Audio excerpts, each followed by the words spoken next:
Good morning, everybody. It's Dr. Bill again. We are in John chapter 12. If you'll remember John chapter 11,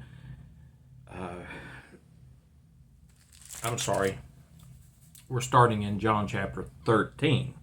And you'll remember that in John chapter 12, Jesus enters into Jerusalem on Sunday, Palm Sunday. And then it immediately goes in chapter 13 to Jesus in the upper room with his disciples. And that continues on through chapter 17. So 12, 13, 14, 15, 13, 14, 15, 16, 17, 5 chapters we have of Jesus with his disciples in the upper room. So John chapter 13, beginning with verse 1, it says this: It was just after the Passover feast. Jesus knew that the time had come for him to leave this world and go to the Father. Having loved his own who were in the world, he now showed them the full extent of his love. Several things just about this one verse. It tells us when it was. It was just before the Passover feast. There's some debate whether John has this on Wednesday night or Thursday night. I prefer to think what's going on here is happening on Thursday night because it's all in the upper room, although John doesn't tell us about Jesus instituting the Lord's Supper like the Synoptic Gospels do. And it says that Jesus knew that the time for him had come to leave the world. And that's what we've seen several times already in the Gospel of John, that his time had not yet come. And now his time has come.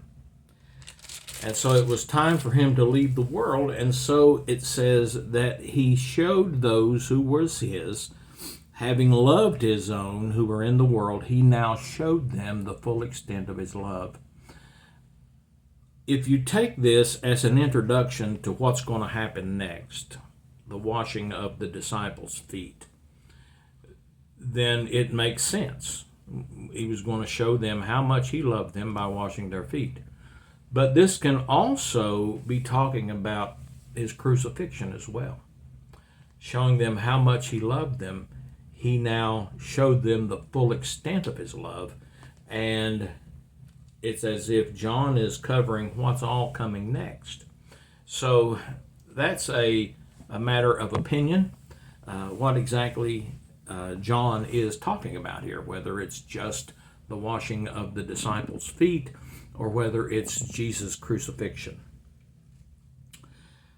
But verse 2 says, The evening meal was being served, and the devil had already prompted Judas Iscariot, son of Simon, to betray Jesus. So John's setting the scene here. It was the evening meal. The devil had already tempted Judas to betray Jesus. Verse 3 says, Jesus knew that the Father had put all things under his power, and that he had come from God and was returning to God. Like we've said before, this is another theme in the Gospel of John. Jesus came from God. Jesus did the will of God. Jesus spoke what God told him to do. And so the time has come. Jesus knew that he had all power, that all things were under his power, that God had put everything under his power. John tells us this, I believe, to lead into what Jesus is going to do next. Because he says Jesus knew that he came from the Father. Jesus knew that God had put all things under his power. So in verse 4, he got up from the meal, took off his outer clothing, and wrapped a towel around his waist. After that, he poured water into a basin and began to wash his disciples' feet, drying them with the towel that was wrapped around him. Jesus knew that all power was his. And so what he immediately does is he gets up and he prepares to wash the disciples' feet by getting a pitcher of water and a basin. He took off his outer clothes and wrapped a towel around his waist. Verse 6, he came to Simon Peter, who said to him, Lord, are you going to wash my feet? Jesus replied, you don't realize what I'm doing, but later you'll understand.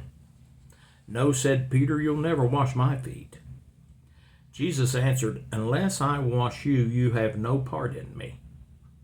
Then, Lord, Simon Peter replied, not just my feet, but my hands and my head as well. Jesus answered, a person who has had a bath needs only to wash his feet. His whole body is clean. And you are clean, though not every one of you. For he knew who was going to betray him, and that was why he said, not every one of you is clean. So, here we have Jesus washing the disciples' feet. The only one in particular that we're told about is Peter. And Peter balks at the idea of having Jesus wash his feet. And he, tells him, are you going to wash my feet? And Jesus tells him, well, you don't realize what's going on right now, but you will one of these days. And Peter said, no, you'll never wash my feet. And Jesus' reply to him was, unless I wash your feet, then you have no part in me. Well, at that point, Peter says, well, wash everything, not just my feet, but wash my hands and my head also. Jesus takes this point, this comment by Peter, in order to make a point about Judas. He says, if you've had a bath and you're clean, you really only need to wash your feet.